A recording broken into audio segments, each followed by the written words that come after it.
I'm minhaj, jeenah, and you're listening to Voices of the City, a project of Broad Street Radio. Because a lot of people I knew were kind of falling into the whole crack epidemic, it was difficult for me not to fall down that route, and fortunately I had an alternative, which was hip-hop.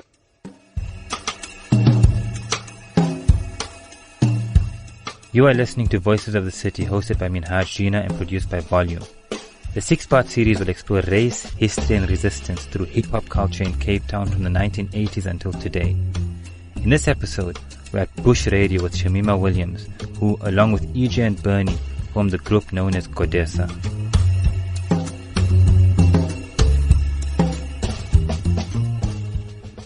In the year 2000, the new South Africa was emerging from its honeymoon phase.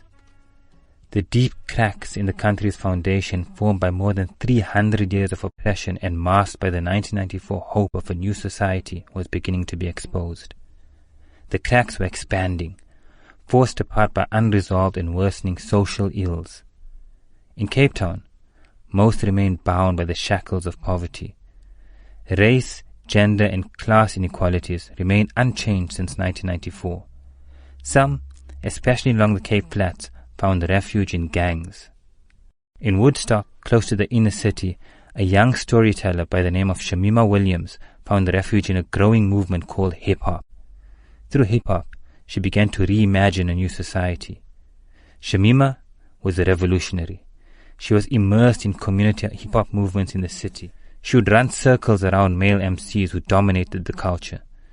Shameema dreamt about an all-female hip-hop crew that would shake the foundations of the culture. She reached out to the storytellers EJ and Bernie, and together they told the world about the experiences of black women living in the city. They called themselves Godessa. Shameema continued to speak truth to power and went by the name Shame. Welcome to Voices of the City. Thank you for having me.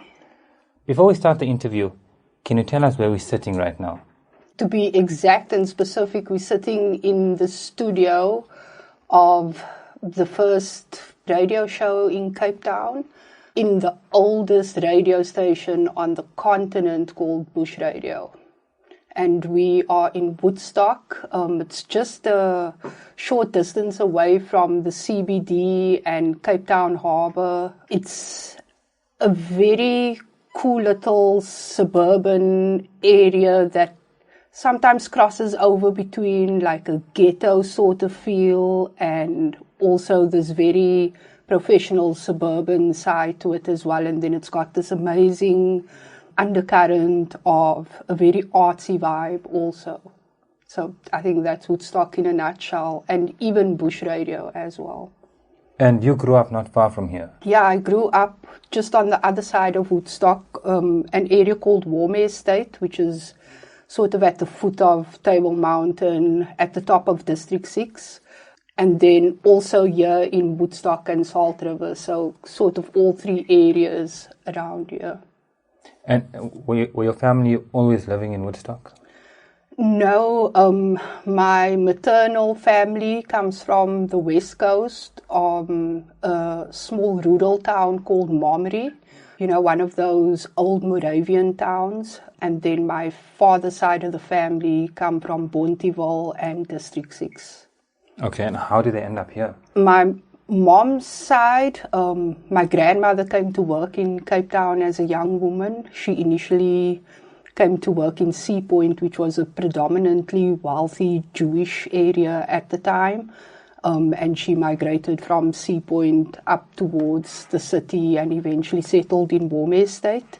She worked as a maid. That's how she was able to survive in Cape Town as a young rural woman. And then my father, they were in District 6 and, you know, like the story goes, people were relocated and they were relocated to Bonteheuwel on the Cape Flats. And was that after you were born or before you were born? Before I was born. Tell us more about your family, the community in Woodstock at the time. So my family is mixed. My father's side of the family is Malay. My mom was originally, like I said, from a Moravian town. So she was actually Christian and Moravian. And when my parents got married, my mom converted to Islam.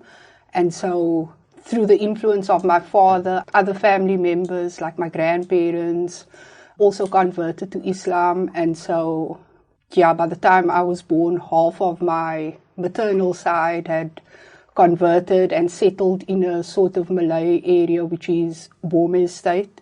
And yeah, so we were then raised into a fairly conservative sort of Malay household. Woodstock and Bome State are both very mixed Malay and Christian and Portuguese sort of neighborhood, all three of them combined. So I've been very lucky to grow up in an area that has a lot of diversity. I think very similar to District 6 had. That, a lot of people think District 6 was only non-white people that lived there. There was actually quite a mix of people that lived there, and I think these areas echo that spirit that community had as well. There's two sides to the area. Woodstock, when I was growing up, especially in the 90s, places like New York were starting to suffer a crack epidemic, and in Woodstock, this was one of the first places that crack had hit. Similar to that sort of New Jack City image, sort of vibe of that movie. Woodstock was a lot like that in the 90s when I was growing up here.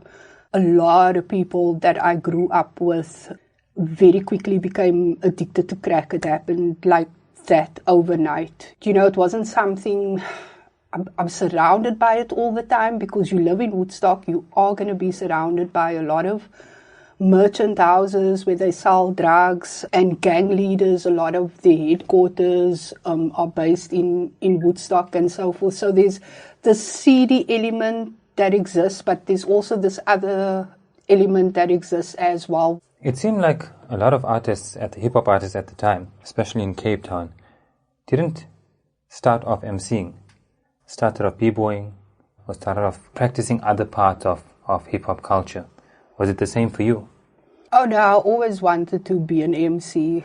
I, obviously, like many of us, we start out writing poetry, and poetry evolves into wherever your interest lies. I always loved reading, so combined my passion for reading and writing and loving hip hop, it was natural for me to become an MC. Let's talk about Godessa. How was Godessa formed? Godessa was formed in 2000 in March. Bernie and I knew each other. We used to perform at an open mic every Saturday at a club called Angels out in Greenpoint. And then I heard EJ. I used to work at Bush Radio. Okay. I co-hosted Headwarmers with Shane. And, people used to call into the radio station and drop their rhymes, and that's what I used to do before I joined the station as well. So you'd always discover MCs from all over Cape Town through listening to Bush Radio. And EJ dropped a rhyme on Bush Radio one night. And that same week I'd been hearing about this girl who battled some guys and totally killed it in the battle. And so when she called onto the show that night, I was like, can I get your number? Can I call you back? And right after the show, I called her and we arranged to hook up, myself, her and Bernie. I was working on a documentary, and along with Mr. Devious and Untouchable Fellows, that's Mr. Mercy and B-Wise. These are MCs, B-boys out of Beacon Valley, Mitchell's Plain. We all worked on a soundtrack for a documentary. It had a lot to do with gang and prison life type of thing. And the voice, it was already such a male-centric documentary. There was no female perspective. And so we thought we could provide a female perspective to the soundtrack around how those kind of issues affect us as women in the community. And that's how Godessa was essentially born. We went into that project just to work on a couple of tracks, but then decided, we seem to like each other. We seem to work really well together. Instead of trying to hustle on our own, let's try and do this together. And where did the name come from? Oh, the name, there wasn't much great thought into it. Like, people think there's this deeply spiritual meaning behind Godessa, the name. And I think over time it did take on more than what the name was in the beginning. But it was just us trying to figure out how we could have a strong female name, but that wasn't a typical name. So, yeah, it was like a slip of the tongue, coming up with different names, and we landed on that one and we loved it. And, we were, like, a lot of the hip-hop at that time, especially in the 90s, there was that Afrocentric Nubian vibes into Egyptian history and mythology and that sort of thing. So there's a little bit of that influence in there where we see ourselves as goddesses and so forth. You speak about the fact that hip-hop at the time, and I think still now, was and is very masculinist, was associated with violence, gangsterism, chauvinism. How did Godessa navigate this? Well, I mean, we come from an era where hip-hop wasn't necessarily... Yes, there was that era of gangster rap that had sprung up in the 90s, but especially Cape Town hip-hop artists were very influenced by the more socio-political hip-hop coming out of the US. So, it was natural for a lot of artists here to also follow that route because of the time of the country, the nature of what was happening in the country. So that old gangster mentality wasn't such a huge part of that early formation of Cape Town hip-hop. And the masculinist nature of hip-hop at the time? I mean, I can say in hindsight now, it's actually a myth because a lot of women were pretty active in the early days of hip-hop. Okay. They just don't speak about them a lot. They don't write a lot about them in history. But if you really look into it, you'll realize that a lot of the well-known and strongest MCs in the beginning were women. And also with that whole Afrocentric era of the way artists were minded, the way their minds had worked at the time, people were very respectful towards women, and hip-hop taught you that because that's the kind of hip-hop that you were listening to. So if women could be included in that community, at least that's my early experience. Later, things begin to change a little bit, and especially once you become a professional group. And so now you start dealing with a bit more of that male chauvinism in music in general, not just in hip-hop. Would you say that part of your challenge as Godessa was to change the image of hip-hop? If you're referring to something I said when I was 19 or 20 years old, is it something specific you're referring to that I might have said? What's the context? You're saying that sort of the public image of hip-hop was, if I'm understanding correctly, was masculine, even though there were women MCs and women played a big role in building the foundation. So do you think that part of the challenge of Godessa was to change the image, the public image of hip-hop?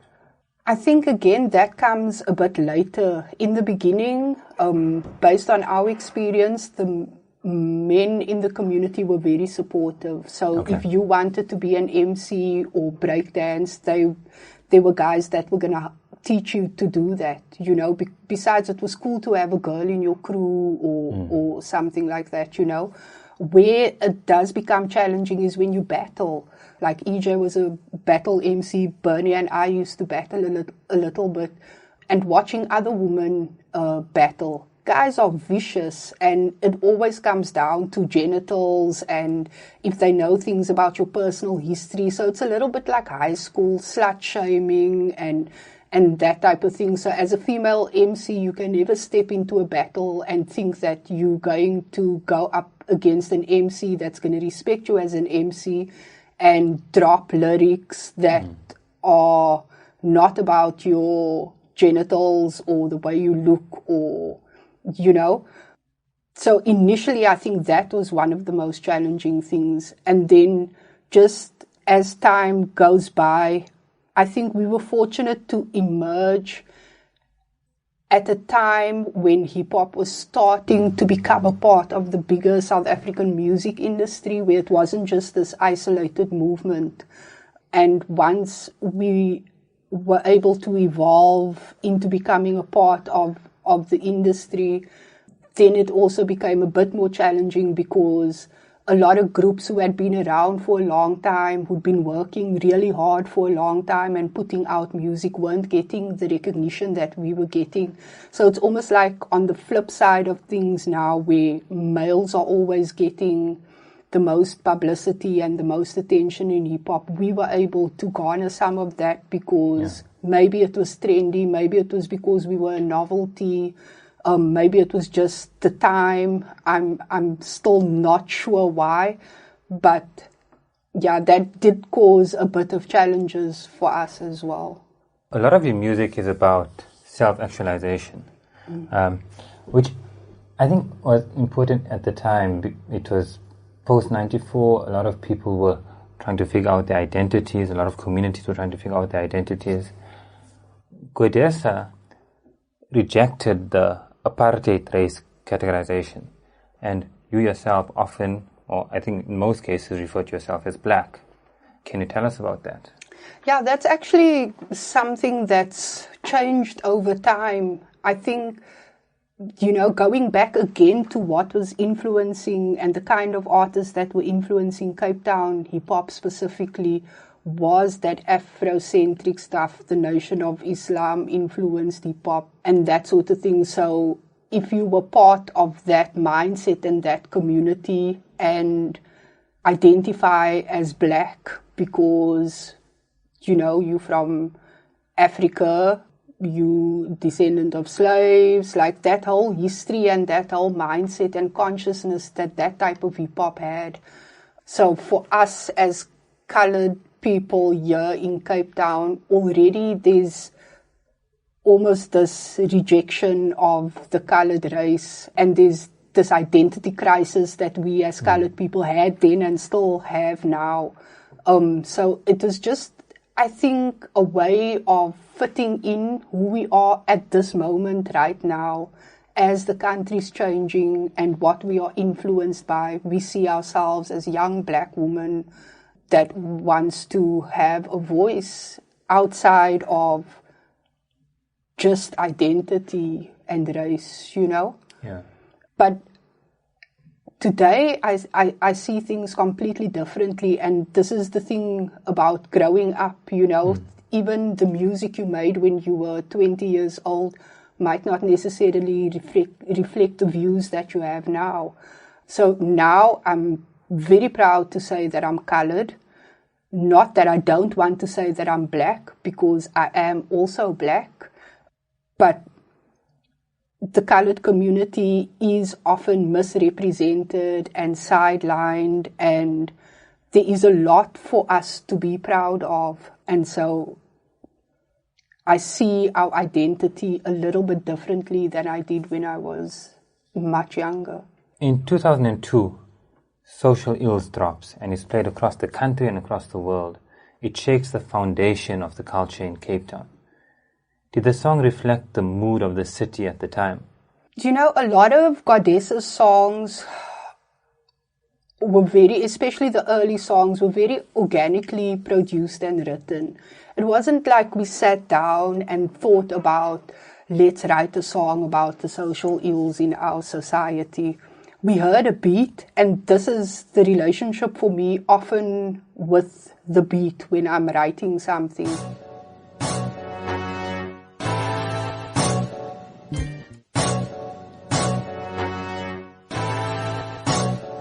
So many social ills society brings. It's like sobriety kills the reality that feeds off the air that we breathe. There is no need to deceive. Through the eyes of the beholder I can see. Is it your Nike sneakers or pillars that breaches the code of conduct that features in stores? Collecting salaries like whores on low calories. Folks trying to marry me with fashionable jeans. It's like the beat is telling you what to write, essentially. You connect to either the bass line or the drum track or, that's why EJ's flow is different to mine, because she might be flowing to the drum, I might be flowing to the bass, Bernie might be flowing to the guitar or whatever. So Social Ills and the second single, Minds Ablaze, were both organically produced like that, where we heard the beat and within less than an hour we had written the song.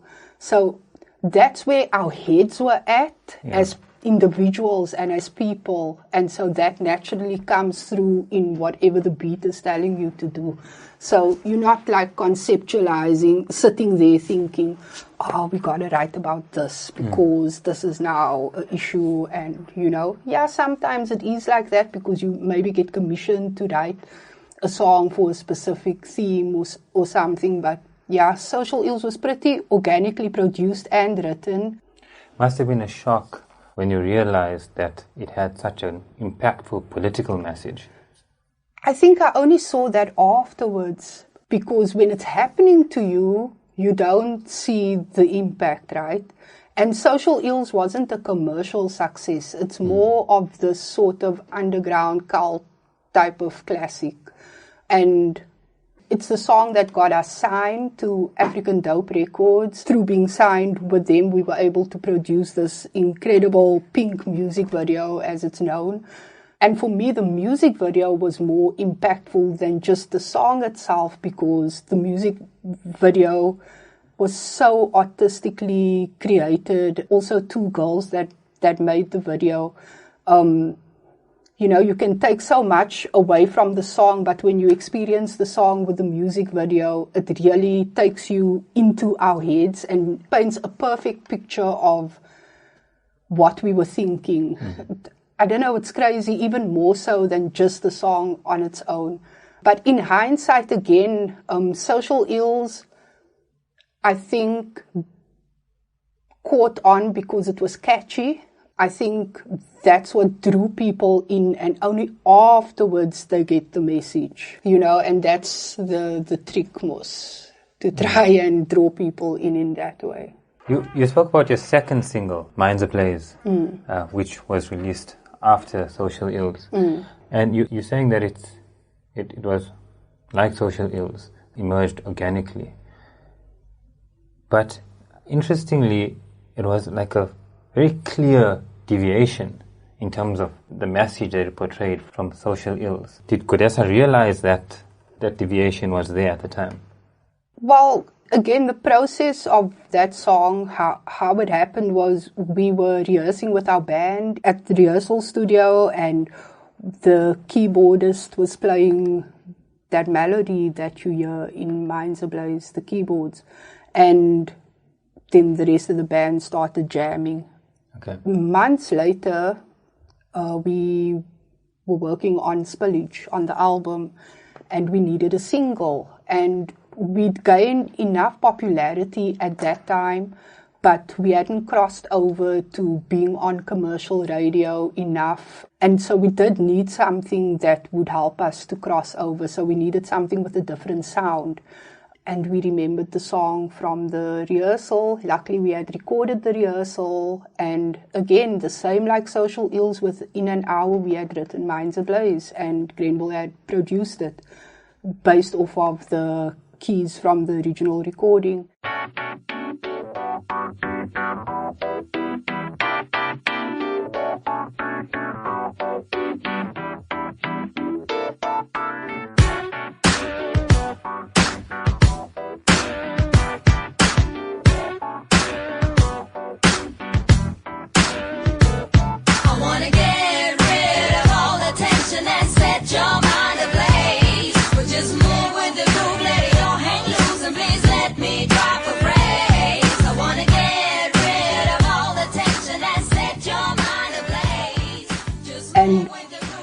So again, this is like maybe 6 years or something after Social Ills came out. There was a lot of other songs we had written in between Social Ills and Minds Ablaze. So our experiences were changing, our thoughts were expanding, and we also started to feel that as we're moving out of this enthusiasm of the rainbow people, we now needed to live together and get along with each other. And I think Minds Ablaze represents that in many ways. It represents the sound of Cape Town, the feel of Cape Town, and the diversity and the way my generation of different racial groups got along post-94. As young adults, it's very reflective of Cape Town during that period coming out of 94 into the early 2000s. So I don't think politically it's that different, because there is still a message there that is very clear that, the times have changed, and how do we get along? How do we put the past behind us? So there needs to be something lighter to celebrate that. And so we need to move away from some of the heavy content, even though the rest of the album was quite heavy as well. You've also done a lot of important work beyond hip-hop. You worked in schools, you worked in prisons. Was that work linked to your work as an MC at all? Yes and no. I started working in prisons before Godessa, but I was already involved in hip-hop. I was already an MC. And since I was a young girl, I've always been involved in some kind of organization that represents some form of social activity, So wherever I feel I can be useful, I try and involve myself. And I've always been passionate about ensuring that our young people have positive role models to look up to, and at the same time to fulfill my own passion of trying to be better. Yeah. Ultimately, what do you think Godessa's most important contributions to hip-hop in Cape Town in particular is? I think, it's kind of a difficult thing to personally say, but based on what people have told me over the years, or what I've seen written about us from other people's perspective, one of the things would be we showed groups, especially in Cape Town at the time, that it was possible to take a Cape Town hip-hop group outside of Cape Town. POC and BVK had done some of that in the 90s, and Black Noise to a certain extent as well. And then we took it a little bit further through international tours and international hip-hop projects and so forth. And we did everything ourselves. We didn't have a lot of money behind us. Hip-hop, there was no hip-hop awards, there was no hip-hop industry, there was no platinum for a hip-hop record or anything like that. So with the little resources we had, we were able to do a lot of things. And so crews were always coming to us, asking us how can they move forward, how can they progress, because we progressed very quickly. And I think a part of that was maybe because there was this novelty attached to us, because we this female hip-hop group. But we could actually rap, and we did have an awesome show, and we had an awesome band. And so that also set an example, I think, to crews, that you can't just be an MC and show up and think that that's your show. You got to have more to your show than that. And to expand your audience beyond just hip-hop listeners, we're able to perform at jazz festivals or, all kinds of different platforms that's not limited to hip-hop. And that's what a lot of crews were doing, performing at park jams or hip-hop clubs or, that sort of thing. I think for me, that's one of the biggest things probably that we try to set an example to other crews for, is just expand your act. Unless you are Immortal Technique that can stand alone on a stage for an hour and just rap with a DJ, unless you're that good, you need to bring something more to your performance if you want to make money from it, if you want to have a career, and if you want to travel with it. You speak a lot about how your ideas of identity has changed over the years, or matured rather, and your politics has matured as well. If you were to make an album today, what themes would you explore? Well, I've been recording stuff like at my own pace for the past few years. And it's very different to the Godessa music. It's a lot more personal. Okay. Coming out of a group, it actually takes a lot of effort to figure out your identity as a solo MC. So that was like a hurdle I had to overcome once I had left Godessa. And then it was just figuring out who I am creatively. And so that is a process that is continuous, because anything I write is informed by my experience or something I feel passionate about. And what I was passionate about then is not the same now, even though it's connected in some ways. It's been 20 years since Godessa released Social Ills. How do you think hip-hop, especially in Cape Town, has progressed since then? That's rough, because on an industry level, it hasn't progressed that much. I feel like we set a pace that people didn't really capitalize on in that moment, whereas Johannesburg exploded in a very short period of time. I think we're still at a bit of a disadvantage in the Cape Town, because so much of the broadcast resources is not in Cape Town. You know, we've been told, not me personally, but Cape Town artists have been told, very popular Cape Town artists have been told their accents don't suit MTV.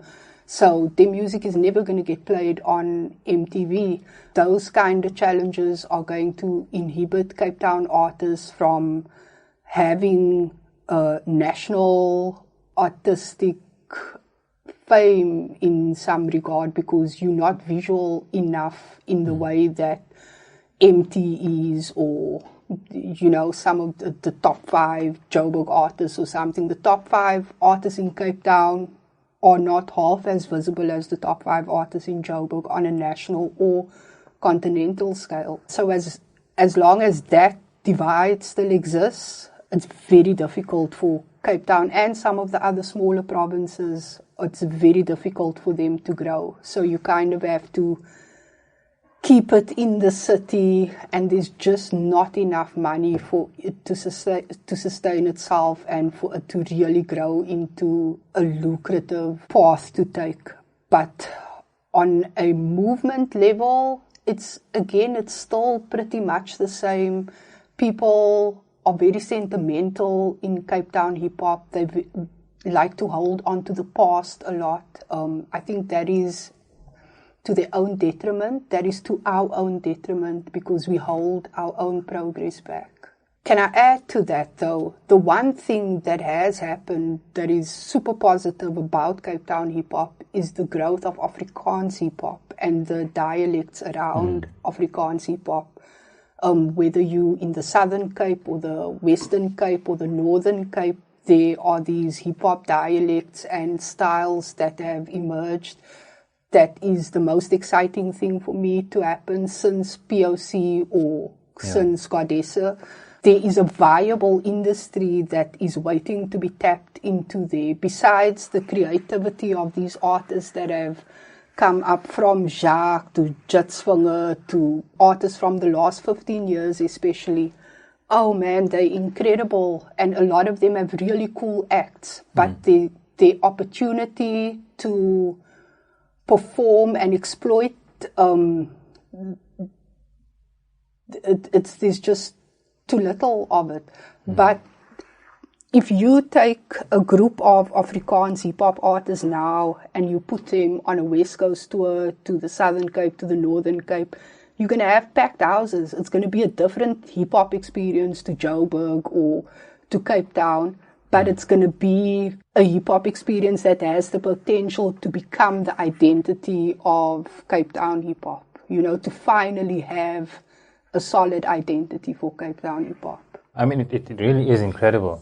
I never realized how incredible it was until I started doing this. It's a whole other world. Yes, and it's raw, and it's new, and it's watching something being born like right in front of you. It's taking what BVK and POC wanted to do, that like 10 years later they finally achieved that by having artists finally wanting to rap in their own languages and wanting to explore how to mess with that language enough to make it your own. And that's what the Afrikaans hip-hop artists have done brilliantly. It's taken that colonial oppression of the Suiwer Afrikaans and turned it into all these different reflections of the colored identity throughout the Cape. What do you think the Cape Town hip-hop community needs to do to achieve that and to revive the momentum built by MCs in the early 90s, in the late 90s? I think for the Afrikaans part of what's happening with hip-hop in the Cape Town and the broader Cape is investment. You know, whether the money comes from government or whether the money comes from local business people, but if nobody invests in this really incredible thing that is happening, then it's just going to die down. It's going to die out eventually, and you're going to be left with a few artists. At the moment, you have the Afrikaans sort of broadcasters who are trying to capitalize on that. But that means that they then set the standard for what Afrikaans hip-hop should be.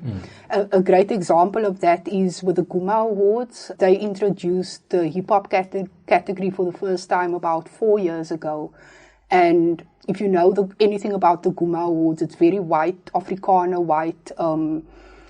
And so now you're slotting hip-hop onto that stage, but it's Afrikaans hip-hop, right? So I was one of the judges, so I was able to see what the criteria that they set for, you know, the hip-hop category. And there's no way that they can judge on technical ability or lyricism and those type of things, you know, because you don't even understand the genre enough yet to be able to say this is the best artist this year, you know. So it's some investment. It's like giving a platform. A couple of artists have become quite successful coming out of the Guma Awards over the last couple of years, but they're the wrong artists because they are the artists that those broadcasters are choosing to promote. And so if we leave it in those hands and let it go down that route, then we're going to lose complete control of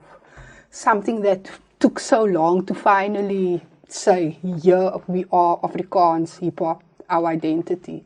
Even the South African Hip-Hop Awards don't celebrate Afrikaans hip-hop, but they celebrate all the vernac, you know, all the other vernac artists. So yeah, that's a big issue I have with the South African Hip-Hop Awards as well.